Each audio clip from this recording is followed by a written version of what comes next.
Hello बच्चों, आज की क्लास में हम डिस्कस कर रहे हैं हमारी 4 सितंबर 2020 की वर्कशीट 27 और आज का हमारा टॉपिक है निर्देशांक ज्यामिति में विभाजन सूत्र।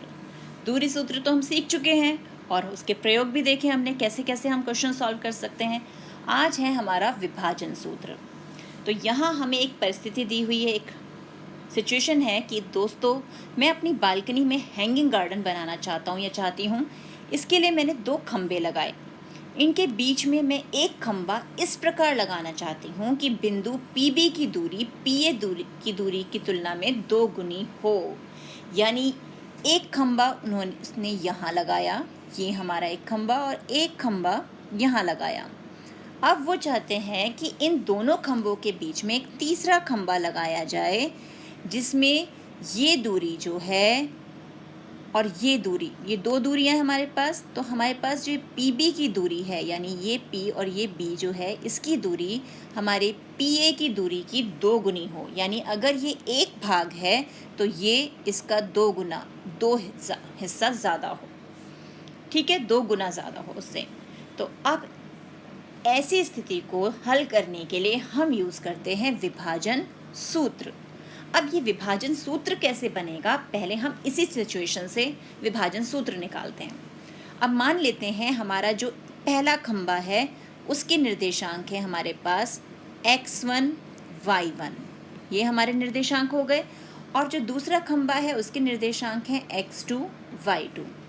हम तीसरा खंबा बीच में लगा रहे हैं जिसके निर्देशांक हम मान लेते हैं XY, जो हमें पता नहीं कि कहाँ लगाना है, लेकिन हमारा जो रेशो है वो 1:2, यानी एक हिस्सा यहाँ तो दुगना हिस्सा दूसरी तरफ रहना चाहिए। तो अब हम ध्यान से देखें, हमारे पास एक त्रिभुज ये बन गया, ठीक है, और एक त्रिभुज ये बन गया, और दोनों त्रिभुज में कोण 90 डिग्री का है, यानी दोनों ही समकोण त्रिभुज है। और दोनों समकोण त्रिभुज हैं तो इसका मतलब दोनों ही त्रिभुज क्या हो गए, समरूप। क्या हो गए, समरूप। यानी त्रिभुज APE और त्रिभुज PBF ये हो गए हमारे समरूप। और अगर ये समरूप हैं तो हम सीख ही चुके हैं इनकी भुजाओं का अनुपात समान होना चाहिए। तो अब हम इनकी भुजाओं का अनुपात लेते हैं। ये भुजा अगर M1 है और ये भुजा M2 है तो M1/M2 बराबर, अब नीचे की भुजा यहाँ से यहाँ तक की दूरी x1 माइनस x1 और x2 माइनस x। उसी प्रकार लंबाई अगर हम देखें तो y माइनस y1 और y2 माइनस y। अब हम एक एक करके इन्हें कंपेयर करते हैं। पहले हमने सिर्फ M1/M2 को इससे कंपेयर किया, इसे क्रॉस मल्टीप्लाई करेंगे, यानी ये पूरा ब्रैकेट इधर और ये पूरा ब्रैकेट उधर मल्टीप्लाई होगा। तो हमें x का मान मिला, x बराबर M1x2 प्लस M2x1 बटे में M1 प्लस M2। उसी प्रकार जब हम y के टर्म्स को कंपेयर करेंगे, यानी हम इन्हें कंपेयर करेंगे, तो हमें मिलता है y बराबर M1y2 plus M2y1 upon M1 plus M2। तो ये बन गया हमारा सूत्र, विभाजन सूत्र, कि PXY, यानी XY जो कोऑर्डिनेट हम ढूंढ रहे थे निर्देशांक P पॉइंट के, उसमें x जो है वो बराबर है M1x2 plus M2x1 upon M1 plus M2, और y जो है वो बराबर है M1y2 plus M2y1 upon M1 plus M2। तो देख रहे हैं इस फॉर्मूले में याद करने का तरीका कितना अच्छा है। M1 लिया तो x2 लेंगे, M2 लिया तो x1 लेंगे, और नीचे M1 प्लस M2 ही रहेगा। और y के लिए भी सेम वही, M1 लिया तो y2 लेंगे, M2 लिया तो y1 लेंगे, और नीचे M1 प्लस M2। तो इस फॉर्मूले को याद रखना भी आसान है। अब देखते हैं कि इसे यूज़ कैसे करते हैं। तो ये तो हमने सूत्र सीख लिया, अब इसको देखेंगे इसका प्रयोग कैसे किया जाता है। तो बिंदु P ज्ञात कीजिए जो रेखाखंड AB जिसके निर्देशांक -6, 10, 3, -8 हैं, उन्हें 2:7 के अनुपात में विभाजित करता है। अब यहाँ जो हमें ये पॉइंट A और पॉइंट B दिया है और ये जो रेशो दिया है, इसको हम टेबुलर फॉर्म में, यानी इस सारणी के रूप में लिख लेते हैं। अब ये हमारा x1, ये y1, तो -6 और ये 10, ये x2 y2, यानी 3 और -8, और अनुपात जो उसको बीच में कहीं इसको विभाजित कर रहा है वो है 2:7, यानी पहला m1 दूसरा m2, तो ये 2 और 7। अब करना क्या है, हमें मान निकालना है x और y का। बस जो फॉर्मूला हमने सीखा है ये x और ये y, इसमें हम सिंपली वैल्यूज़ को पुट करेंगे, हल करेंगे तो हमें निर्देशांक मिल गया -4,6। तो अभिष्ट बिंदु जो है हमारा वो है -4,6। अब एक आती है हमारी स्पेशल कंडीशन यानी विशेष स्थिति, मध्य बिंदु। मध्य बिंदु का मतलब है कि अगर हमारे 2 पॉइंट हैं A, B, ये है हमारा x1, y1 और ये है x2, y2, और मध्य बिंदु यानी बीच में कोई पॉइंट C है जो इसे बिल्कुल इक्वली डिवाइड कर रहा है 2 बराबर भागों में, यानी जितना हिस्सा यहाँ है उतना ही हिस्सा यहाँ, यानी 1:1 का रेशो। तो 1 और 1 का रेशो रहेगा, यानी m1 भी 1 है हमारा और m2 भी 1 है। तो उस स्थिति में अगर हम m1 को x2 से गुणा करें तो इसका मतलब 1 गुणा x2, और उसी तरह m2 को x1 से गुणा करें यानी 1 गुणा x1, और नीचे m1 प्लस m2 यानी 1 जमा 1। तो ये क्या बन गया हमारे पास, x1 जमा x2 बटा 2। उसी प्रकार y का क्या हो जाएगा, y1 जमा y2 बटा 2, यानी y हमारा सीधे ऐसे मिल जाएगा और x मिल जाएगा x1 प्लस x2 अपॉन 2 करके। तो हमारा फॉर्मूला क्या बन गया कि अगर हमें मध्य बिंदु यानी जो ऐसी स्थिति जिसमें 1:1 का रेशो है तो x1 प्लस x2 अपॉन 2 या y1 प्लस y1 2/2। तो ये हमारे पास फॉर्मूला आ गया। अब हमें क्या करना है आगे, अब हमें स्वयं प्रयास करना है, प्रश्न जो दिए हैं उन्हें हल करना है। तो सबसे पहले तो हम मध्य बिंदु वाला जो ये प्रश्न है इसे हल करते हैं। तो यहाँ एक हमें हल करके दिखाया हुआ है, -3, 4, -5, 6 ये बिंदु हमें दिए हुए हैं।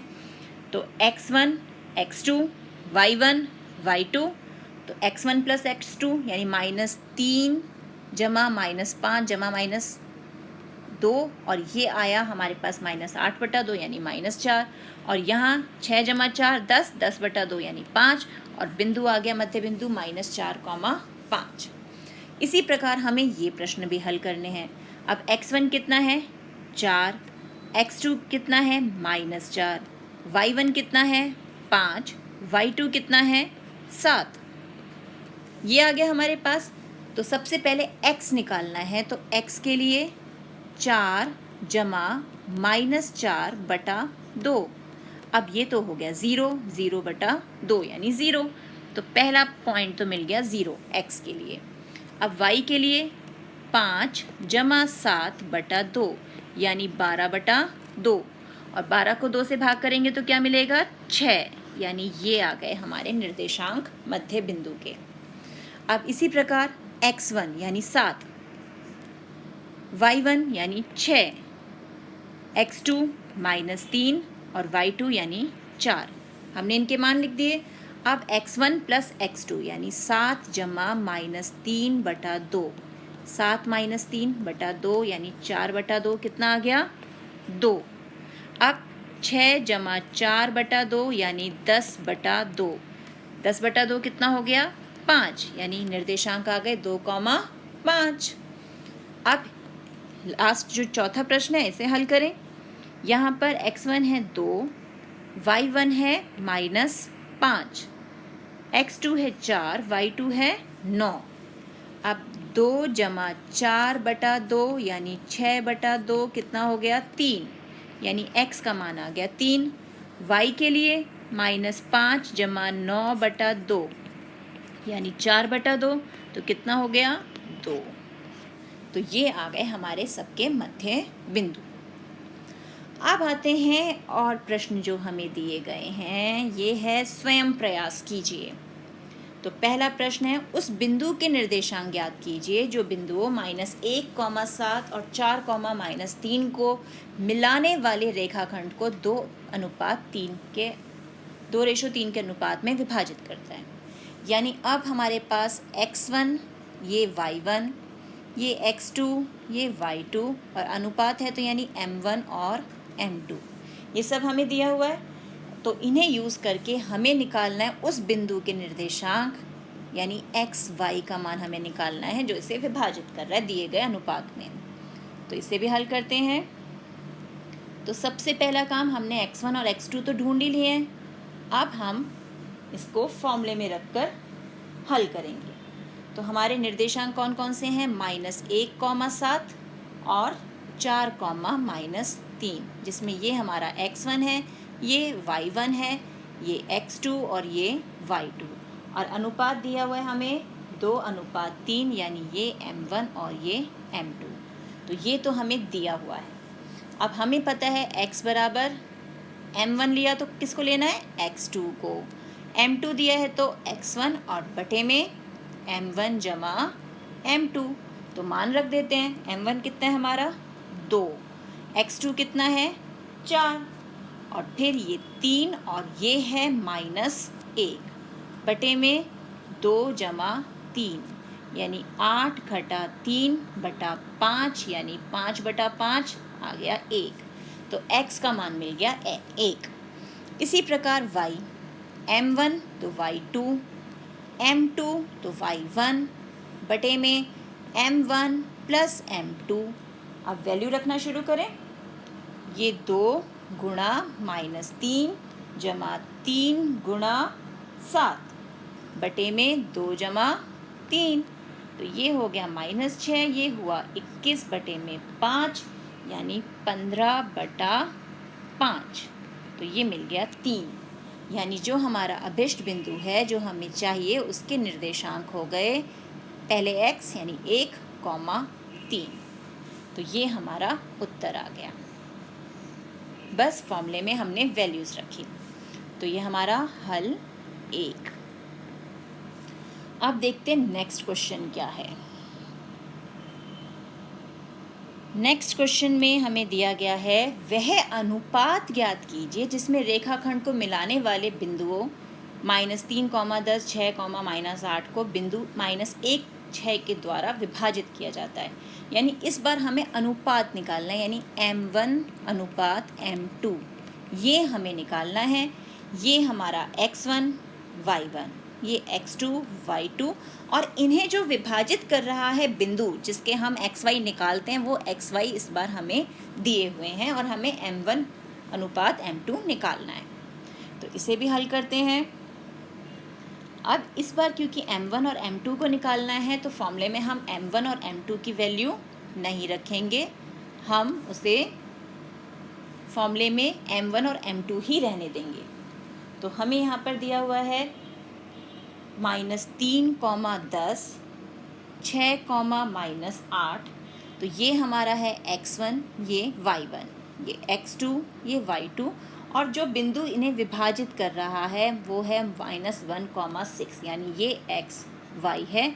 हमें m1 अनुपात m2 निकालना है। यही है हमारी सिचुएशन। तो फॉर्मूले में रखें x बराबर m1 x2, m2 कौन आएगा इसके साथ?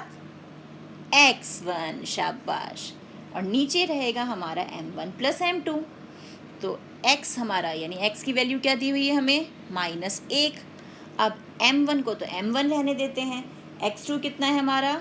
गुणा 6, m2 भी एज इट इज़ रहेगा, और x1 कितना है? -3 बटे में m1 जमा m2। अब हमें क्या करना है कि इसे हल करना है। ये जाएगा ब्रैकेट यहाँ पर गुणा होने, यानी -m1 प्लस m2 बराबर 6m1 -3m2। अब ये माइनस अंदर जाएगा तो साइन चेंज हो गए, -m1 -m2, 6m1 -3m2। तो इन्हें सबको ले आए यहाँ पर, तो हमारे पास क्या आ जाएगा? -m1 और ये -6m1, और -3m2 तो यहाँ था और ये m2 भी यहाँ चला गया तो ये प्लस का बन के गया। ये बन गया -7m1 और ये बन गया -2m2।